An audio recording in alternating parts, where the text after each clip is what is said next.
Hi, I'm Haley with Neuhaus Education Center, and in this video we are going to talk about scientific spelling and how you can plan lessons for scientific spelling instruction in your classroom.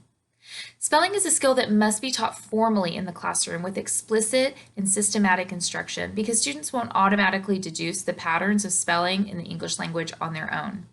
The goals of scientific spelling instruction are for students to learn the patterns and rules that are reliable in the English language, for students to learn multisensory strategies to help them spell irregular words, and for students to learn how to analyze words to determine if they are regular, rule, or irregular words.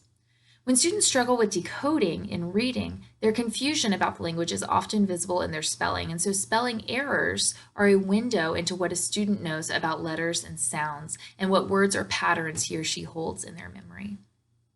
When we're talking about our scientific spelling manual, we're talking about the green manual with 5 sections. There's 5 different colored tabs on the right-hand side. Let's go through these sections. The first section is the blue section, and this is all about phonology. Phonology is important to spelling because all students must be able to discriminate and unblend individual sounds within words in order to be successful spellers. So beginning students will benefit from daily practice in all of these phonology activities.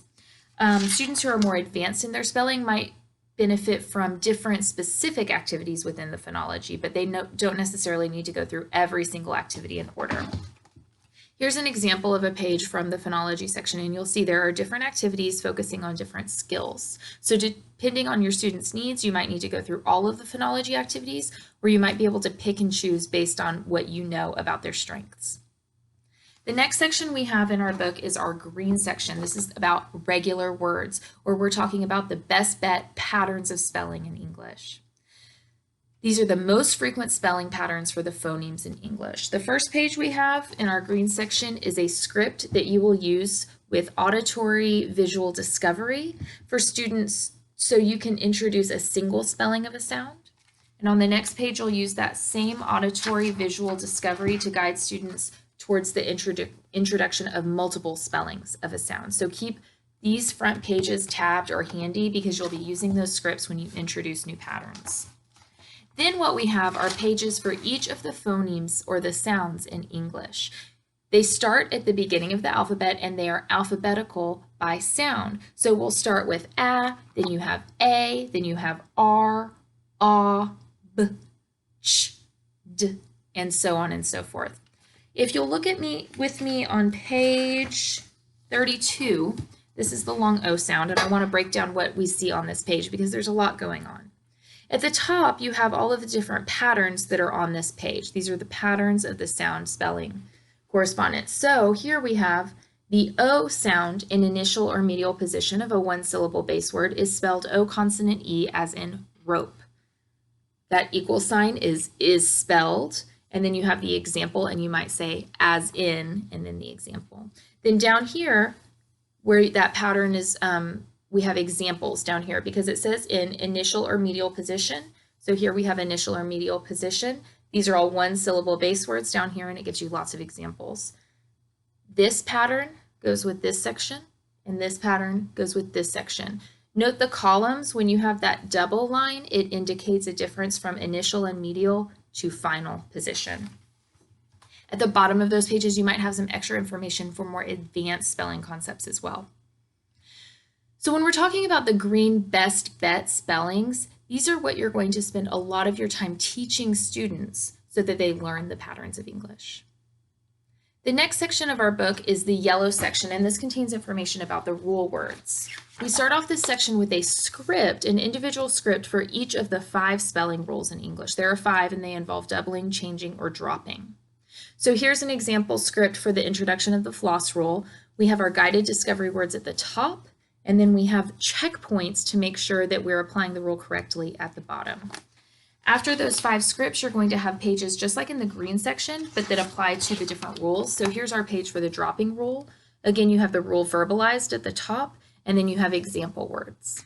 At the end of this section, there are a few manipulatives to help students understand the checkpoints of 2 of the rules. The next section we have is the red section, and this is all about irregular words. Irregular words are not spelled the way they sound, or the spelling doesn't match the best bet pattern that we've learned in the green section.